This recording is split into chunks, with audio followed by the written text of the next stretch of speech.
Hello everyone, the December Review here. Back in October of 2023, it was announced that the Halloween franchise would be heading to the small screen for the first time, as Miramax won a bidding war to co-create and produce the series, alongside the long-standing franchise owners Trancas Films. Not much has been mentioned about the show since, but the head of Miramax Worldwide Television, Mark Helwig, recently sat down with Deadline and spoke about the concept of the series that they are looking to make. In the article per Deadline.com, Helwig says, "We're on a fast track. It's a big priority for us. We've had lots of exciting conversations in recent months with a number of really talented people, and I think we'll have a pretty good idea of what we're going to be doing very soon." And he added, "We're hoping to lock down the creative team very soon." Okay, so not much there other than that they've been gathering ideas and almost ready to settle on a creative team. But then things get a bit more interesting. It's a big world, Helwig said of the 13-movie franchise, the most recent trilogy culminating with Halloween Ends, providing a fitting conclusion to the story.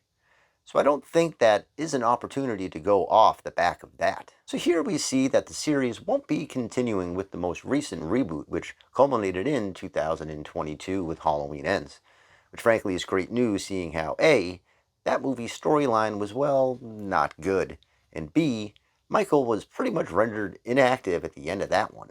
So here's where things get a lot more newsworthy as Helwig continues. The foundation of it is the original film, the John Carpenter movie, the characters of that film, and perhaps a group of characters that we haven't really focused on that much in recent film versions, or even in a number of them. It's a creative reset, completely going back to the original film, as opposed to spinning out of any of the more recent films' adaptations. And that is great news for fans of the franchise. There's many factors still to be determined, obviously, but the concept of heading back to the beginning, while maybe a little bit redundant at this point, sure seems like a better plan than continuing the Gordon Green fiasco or trying to reconstruct a brand new Michael Myers narrative into a franchise that already has multiple timelines. In series form, this could give the writers enough space to go back to Haddonfield and recreate some familiar stories while adding back in some things the more recent films have missed.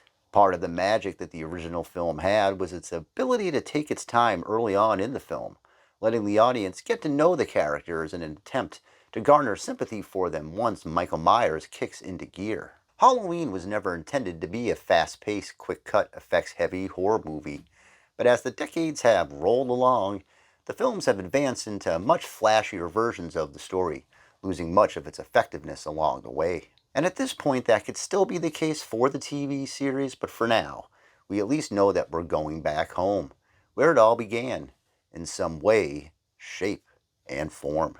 As an old-timer here, I sure hope that it's in the same style that Carpenter and Deborah Hill created.